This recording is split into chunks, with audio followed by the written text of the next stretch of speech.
waxaa farxad loo ah inay yihiin groupkii ugu horeeyay nidaamka noocaasa loo tababaro dhammaan Soomaaliland كلنا معاهم ناس أمرين يوم حوالي هذه الدورة أكو سودو ويديو إن نقول بلابنا آياتها القرآن كا بره سودو. بسم الله الرحمن الرحيم. إذا جاء نصر الله والفتح ورأيت الناس يقومون بدين الله أفواجا فسبح بحمد ربك واستغفره إنه كان توابا. وحملت اللغة الجميلة أعطي سوى لي سنة وحلو يقانو لدابيها قليلها. أما perioperative nursing تتقارن بريء هرلو يعني operation theatre nursing لكن لقى بدله يمكا operation theatre nursing وايو لكبر الجماعة كون operation theatre كا قف ويتام قليل كجيلين أي ديارنا إنتو قليل كفتيرو أي وقت قبرنا مرفو قليل كقصة بوحة أي حنانين يبيلا وعاد كقصة نقديو إربيشين تعصباني كانوا حليل هذا نظاميها قليلكا أيام هذا وحسوا أيضا هلك فردا ما شاء الله وأفريا لواتن صدق بيكون بالعمل أفرتنا كصوبح أفر لواتن تنا كصوبحي وما تيلو قليل شبينية يبغوا يجيب تيجي ويدلالين ما شاء الله سيف عبوا يدلالين المانت الكبريو الله بليين ويستاهلان وهي أدي يدلالين سنتها أنت كليا نرني وحويا أقولها علمك السياسيين هاي كم وقتهم وقعت يوتان حلو هذه قفكم مركم قليل باهي هاي ومركم كل سنة هاي أما هو يقول لها نقطه ويذكر البيتي أما قفك لها النقطة ومركم كل سنة هاي ووالدي كباهي هاي وتليدي كباهي هاي وإلى الإجسام باهي هاي ودقالو باهي هاي marka anigoo huba inaad ku dabaqi doontaan wixii aad barateen haddana waxa la dardaaran waa wehelilah dardaarankiina wuxuu leeyahay dee faraska usha waxa loogu dhuftaa ha ka sii badiyo marka inaad ka sii badisaan ayaa doonayaa ajar baa ku helaysaan dadkiini baa wadeegaysaan ilaahayna ha idinla qabto وأسوسيشن كي يقول ري يكون كولستي تيرادا شغالها كواليفايد كا الناس يمر وايفا والهذا إلا ريجستر كريه أما لوس كريه ريجستريشن وقت هذا سبيل ما هاي مكمل يبوع بسوابه مركز الوضع وصل هنا أسوسيشن كذا إسلامي كريه والهذا تدخل فترة كها يهرب تريجري من بني الله قلبه ودخلنا وهم كولستي داتا بيس السنة يمر كي نسميه ريجستريشن كذا هل كمان الموضوع إلهي ما نرجعه وسيارة عافمات هي سيشن سكاسكان أنت موضوع فريساني وحنسلك من السديبة اللي هو هرم مريم وأي مركن وضع مسون وقني شغالة عافمات عافمات إيش غني قوما عافمات هذا ترى سبتان هذا تاي MCH يهب وسبريجام 85 أما 90% وحيا هاي تنوكسيلري وحنسلك على إن نوكسيلري هرم قادنا بونتو كورسوما وإلا هلا سيادك عافمات ومن روسي بالشدة ضمن كواليفاير على حد الفضل عافمات وكواليفاير هذا سوى هذا الشيء كان يسكو حمسلة اللي يمر واي فريق محل ما يسمى من وايفس تيراد من وايفس لو بدك تشوفي آلي الموقع الحمد لله إلى هاي ما أنت ما إلى هيك هذا محل ما يسمى أفر كاتيجوري أو كردون أو أفر كواليفاير أو من وايفس هذا اللي كان وحاوه ليس كمينة من وايفس كمينة من وايفس تفعل كوبرتي لما هو حي لو صوب حيا إني كعبنا اسمولك الناس كعمود اسمولك الناس كجيسة يكبروا انتو بوي صوصا وكوبوه سيمك بالأفعال وسأعتقد كمينة من وايفس وحالي قاعدين نقول طلقة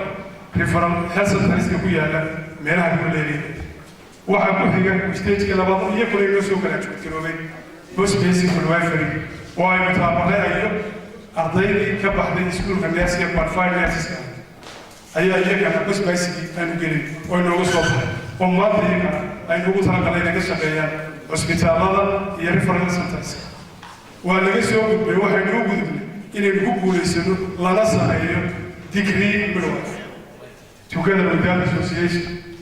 kuwina way soo bixeen waxay ugu talagalay referral hospitals ka waaweyn again iyana macallimiin baa noqon kara ay noo sameeyeen maanta waxay si weyn leedahay hadiya intifaacii koobaad oo baranaysa master degree midwifery ay ku jirta jaamacadda Hargeysa association nurse iyo jaamacadda Isuule dalka noo fadhiyay ay iska kaashadeen waa runtii halkaa laga soo gudbo haddii loo soo noqon nurses شرف قلبي ما طلعوا qualified نصوص أنت النصوص أنا تناهي تناهي من الملك يعيك وحينون هاي نظافة قطع عمودي هالجيسين لحاطين نصوص هذا أردين يعني نصوص هذا عمودي هالجيس ما هو يا ريال بتشوف بني وهرب وحين قاعد عاوز تنتهي يمكن كسبان شو اسمه تروح على ينوس سميتي أما ينوس شو تبي تنكسر تنكسر وحاول سواقع ونطول سواقع هذا أنت ما فريسة إن لقيت هاي كتير تنكسر منسي لكن سأرضين هذا كبحث سكول هذا الناس يجمع على الله كمان امتحان لهذا أوسكس معي أوسكس منيس وحوالي أرضي كبحث لندن يارجع عمود كبحث يارجع بيس كبحث سيري سامريش يسمع مالي أيوة بكلي وحنيكم السلام يا صلاة إسلامك السلام عليكم ورحمة الله تعالى وبركاته مدن يا المروين waxaa farxad inoo wada dhammaanteen maanta inaynu isugu nimaadno xafladda qalinjebinta ardaydii ugu horreysay ee barata mashruucan ah habaynta qalliinka ama preoperative nursing care dhammaanteen farxad weyn ayay inoo tahay annagu haddaanu nahay ardaydii baratay fiilka ee lagu soo tabcay runtii sanad aad iyo aad u adag baa annagana soo maray oo aanu hurdo diidnay oo runtii macallimiin aad iyo aad u dadaalaysana ilaahayna siiyey dad sharaf badan oo goobihii shaqada aanu ku sameynaynay ilaahay subxaana wa tacaala uu noogu geeyey oo aad noo garagabtay sida saddexda isbitaal ee uu sheegay macallin kuraaje iyo dadkii joogay saddexda isbitaal shaqaalihii joogay aad iyo aad baan horta mahad gaar ugu haynaa dhakhaatiirta qalliinka siba labadii dhakhtar waxaan joogaan gaar u xusay insha allah tacaala xitaa xiisida nisiye fasalka noogu yimi salbaan cabdi guuleed iyo ninka la yidhaho awkombe oo iyagu si gaara xitaa noogu sii dhawaayay haddaan nahay annaguna midhihii wax laga filayey waxaanu ballan qaadaynaa sidii wax naloo baray inaan bulshadayada iyo dadkeega ugu shaqayno ilaahayna aanu la kaashanno ilaahay subxaana wa tacaala wuxuu yidhi aayadda qur-aanka ahayd haddii nicmada ilaahay idin siiya aad ku shukridaan laa siidinakum wa ilaahay waa idin siyaadinaya annana waan ku shukriyaynaa ilaahayna waan ugu tawakalaynaa waxaanu rajaynaynaa xilkaana la saaray inaanu ka soo baxno wasalaamu calaykum waraxmatullaahi tacaala wabarakaatu ardayda qalinjebisay macallimiintooda wada saxaafadda NHBC hospitaalada gargaar musliminka salaanta islaamka السلام عليكم ورحمة الله وبركاته.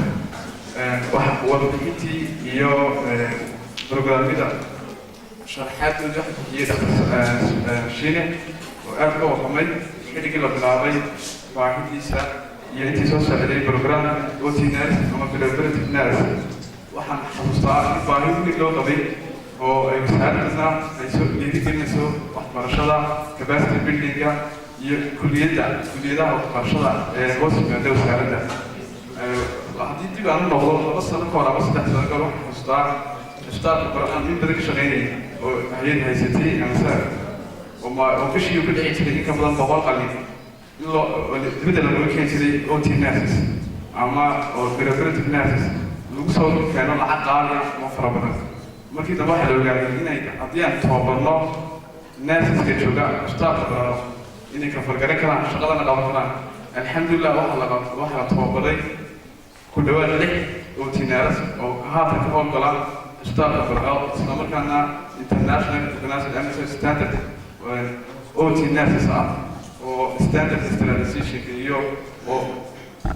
باهدين نقص عليه اشتاق برا waxaa intaa raaca in la tababaray toban Soomaaliyeed oo iyagana muddo sanad ah ku jiray halkaas si looga baxo baahidii haysatay isbitaalka haddaan dib ugu soo noqdo ciidda shaqaaleyn tababaradu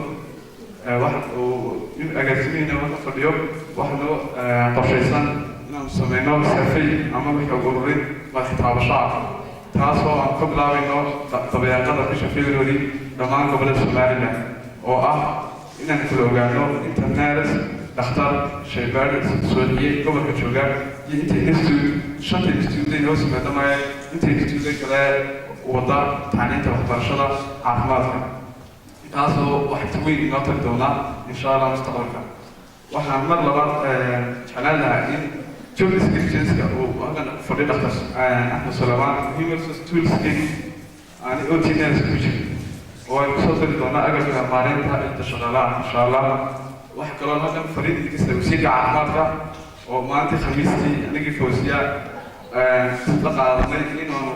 idinka howlgelino isla markaana noqotaan intii aan shaqaalaysanin shaqaalaha wasaaradda caafimaadka isla markaana aan idin qeybi doono gobollada oo ay baahi badan ka jirto loona baahan yahay OTNS looga baahan yahay inta isbitaalada tiyaatarka wax lagu qabano wasaaradda caafimaadka waaxda muhiimad sooska iyo aan ku kala madax leedahay waax section cusub oo la yiraahdo health institute quality assurance officer halkan fadhi aad xafiiska filaya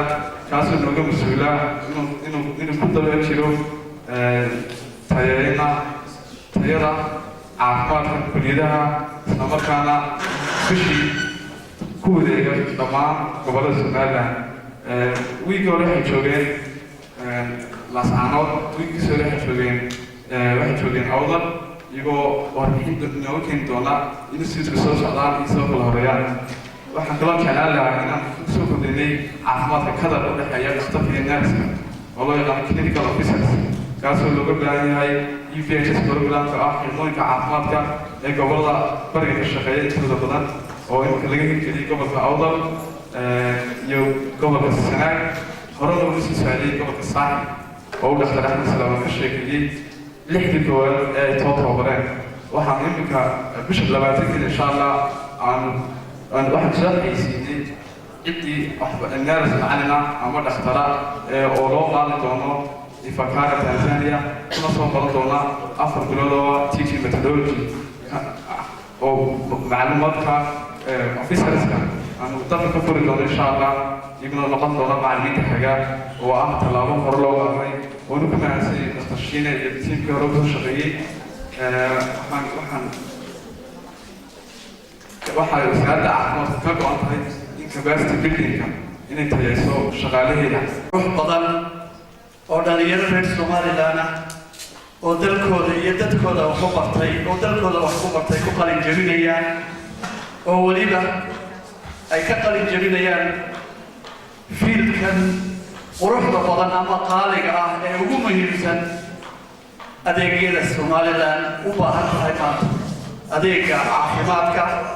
runtii waa farxad weyn inaan maanta ka soo qaybgala waana runtii tii u horeysay anigoo inta badan dibadda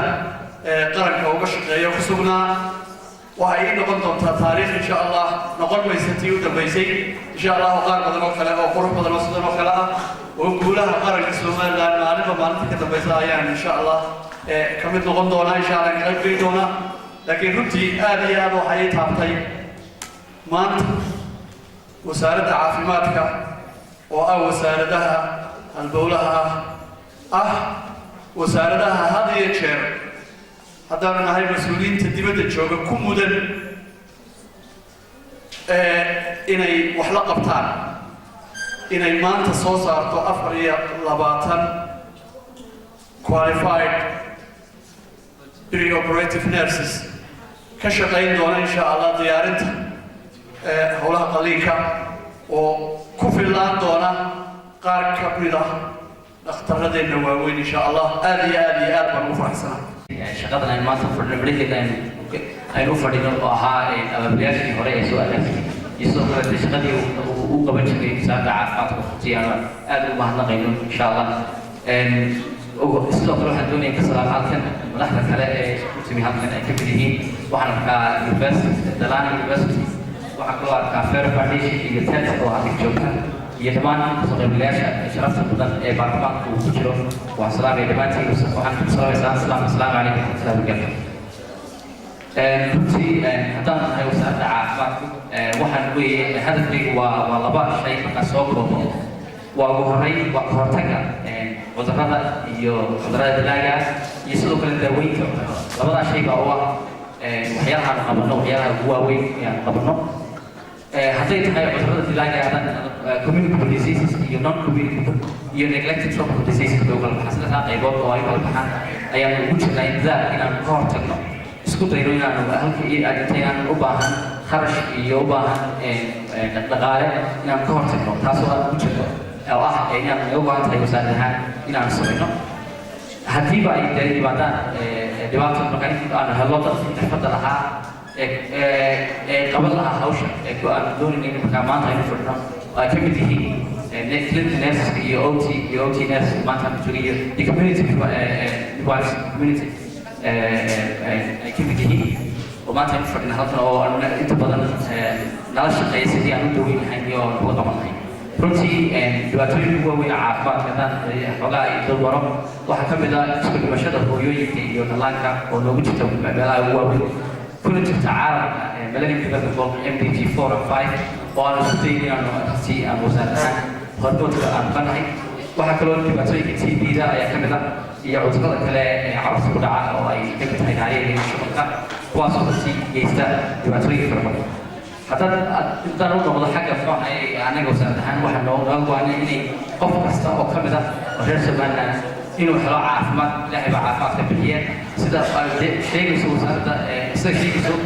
national development planka uu sheegayo uu ah inaynu hadaf caafimaad leenahay qaran ahaan oo markii ugu horreysa aynu samaynay ay dowladda uu hogaamiyay madaxweynaha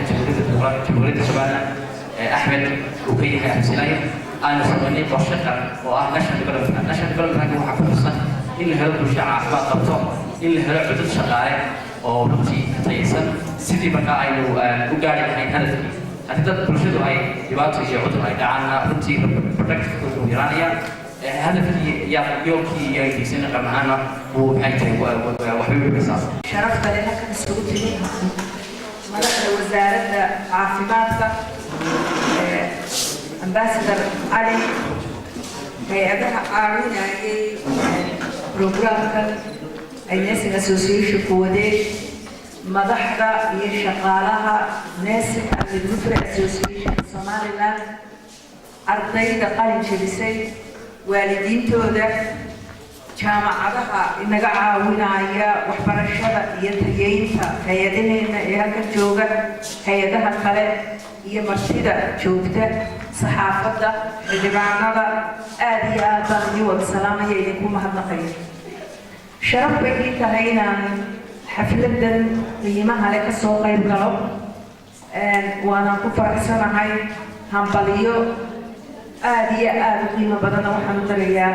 ardayda halkan ka qalin jebisay iyo waalidiintooda intaa ka bacdi hadal badan odhan maayo in yaroo dardaaran ahoo ardayda qalin jebisay ee iminka shaqaalaha caafimaadka insha allah bismillaahi kariim noqonaya ayuun baan odhanayaa waa dadkiinnii waxaad tihiin mustaqbalka madaxdii maadadan aa barateen iyo caafimaadka guud ahaan baad tihiin waxaa idin ku waajiba inaad u faa'iidaysaan dadkiina oo tacliintii aa barateen uga faa'iidaysaan oo ku shaqaysaan oo gargaar u fidisaan sideedaba caafimaadka dadka ka shaqeeya hadday takhaatiir yihiin hadday nurses yihiin hadday xirfadaha kale caafimaadka ku shuqulan yihiin waa dad marka horeba ilaahay ugu talagalay inay ka raxiimsan yihiin bulshada inteeda kale waayo maadadaa may qaateen oo may galeen haddaanay kalgacal khaasa u haynin inay dadka caawiyaan marka waxaan qabaa inaa hawshiina ka soo bixi doontaan waxaan leeyahay ilaahayna ha ka jisraaysiiya macallimiintii wax idin bartay waalidiintii halkaa idin soo gaadhsiisay iyo wasaaradda caafimaadka qorshaysay dhigtay balaanka ama qorshaha caafimaad dalkeenu ku soconayo ka fikirtay in loo baahan yahay xirfadan maanta laydin baray oo ah in qofka bini'aadmiga ah marka uu qaliin u diyaar garoobayo ama uu ka soo baxo xanaanaynta uu u baahan yahay